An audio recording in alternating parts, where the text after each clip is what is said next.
अस्सलाम वालेकुम my YouTube family. कैसे हैं आप सब लोग? उम्मीद है ठीक होंगे और मैं भी ठीक हूँ।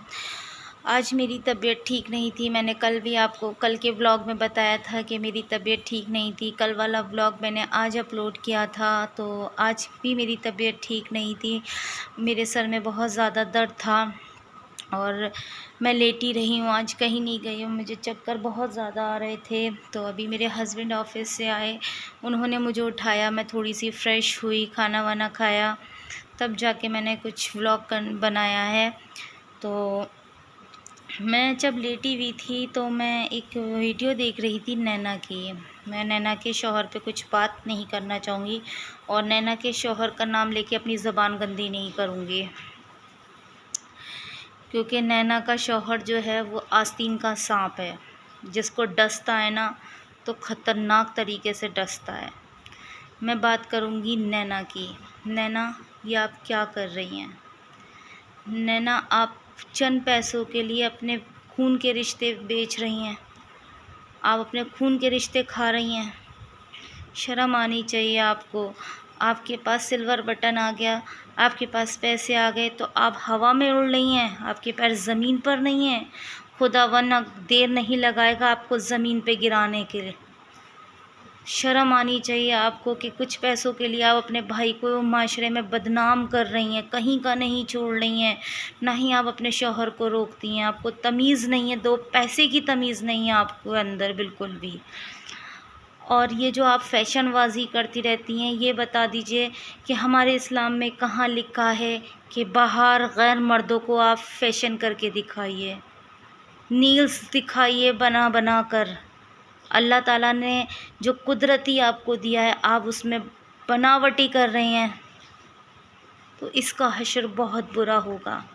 शायद आप भूल ही बैठी हैं क्योंकि आप नमाज़ नहीं पढ़ती हैं, रोज़े नहीं रखती हैं, तो इसलिए आपको दीन के बारे में कुछ पता भी नहीं है। तो मेरी बहन, जितना वक्त आप बकवास करने में, बदतमीज़ी करने में लगाती हैं ना, उतना वक्त अगर आप नमाज़ पढ़ने में लगा लें ना, तो शायद आपके अंदर कुछ शर्म बाकी रह जाए। बाकी तो शर्म आपने बेच खा ली अपनी, कुछ चंद पैसों के लिए, कुछ चंद रुपए के लिए। आज आपके पास पैसा है, क्या ज़िंदगी भर वो पैसा रहेगा आपके पास? कभी ख़त्म नहीं होगा। जिस दिन वो पैसा ख़त्म होगा ना, उस दिन तुम्हें अपने भाइयों की कदर महसूस होगी, कमी महसूस होगी तुम्हें उनकी। जब तुम्हें लगेगा कि हाँ, मुझे मेरे पास भाई होना चाहिए।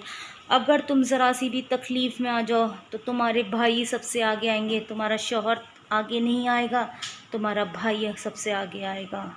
उसी भाई को तुम इस तरीके से ज़लील कर रही हो, उसी भाई को जिस भाई ने तुम्हारे हर दुख में, हर सुख में साथ दिया, तुम्हारी हर तकलीफ़ में साथ दिया। तुम बीमार पड़ी रही, क्यों नहीं शाहरुख अपने बलबूते पे तुम्हें लेके गया डॉक्टर्स के पास, सब जगह। जब तुम बीमार पड़ी रही, क्यों लेके गए? दिलबर और बाबर तुम्हें लेके जाते थे। क्यों सितारा तुम्हारा साथ देती थी? तुमने तो सितारा के पीठ पीछे भी खंजर भोंका है, तब भी मैं तुम्हें देखती थी सितारा के साथ। तुमने ये, मैं तो ये कह रही हूँ, सितारा ने कितना भी बड़ा गुनाह किया हो, तुम होती कौन हो उसके ऊपर उंगली उठाने वाली?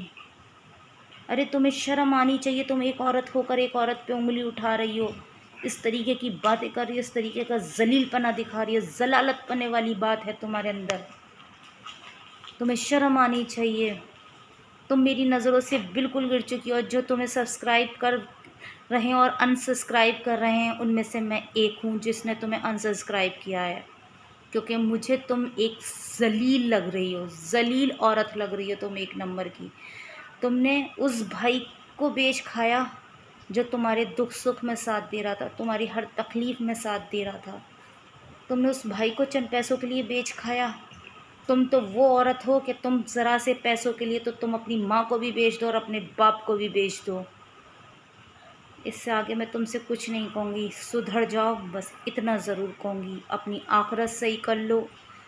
खुदा के घर में तुम्हें अपना मुंह दिखाना है, ज़िंदा नहीं रहना। मौत बाहक है, हर किसी को आनी है। और ये जो मरने के बाद कब्र में तुमसे सवालात होंगे ना, खुदा जब तुमसे सवाल करेगा तो तुम्हारे ये नील्स और ये तुम्हारी ज़बान काम नहीं आएगी। तुम्हारे अखलाक, तुम्हारा दीन जो तुमने दुनिया में किया है, वो नमाज़ें, रोज़े, ये काम में आएगा तुम्हारा। ये तुम्हारी ये फैशनबाजियाँ नहीं आएंगी काम में। इसलिए कान खोल कर ये बात सुन लो, वक्त है सुधर जाओ, वरना सुधरने का टाइम नहीं मिलेगा। मौत बताकर नहीं आती है किसी को। आज सो जाओ, क्या पता सुबह उठो ना उठो। इसीलिए खुदा से अपनी गलतियों की माफ़ी मांगो, तौबा करो, अपने भाइयों से माफ़ी मांगो, अपने सो कॉल्ड हस्बैंड से भी बोलो कि वो भी जाके अपने तुम्हारे भाइयों से माफ़ी मांगे। दामाद है, दामाद बन के रहे, बाप बनने की कोशिश ना करे दिलबर और बाबर की। तुमसे बस इतना ही कहना चाहूँगी कि सुधर जाओ और अपना आखिरत संभाल लो। इससे आगे मैं कुछ नहीं कहूँगी और ना ही मुझे तुम्हारे लिए अब कोई बात करनी है। अगर तुम्हारे अंदर ज़रा भी शर्म बची होगी ना तो तुम ये सब छोड़ दोगी। ज़रा सी भी तुम्हारे अंदर शर्म गैरत बची होगी तो। बहरहाल मुझे तुमसे कोई मतलब नहीं है, बस मेरा काम था तुम्हें समझाने का, वो मैंने समझा दिया। अगर तुम्हारे अंदर अकल होगी तो समझ जाओगी, बेअकल रहोगी तो यही बचकाने वाली हरकतें करोगी और हमेशा ऐसे ही रहोगी।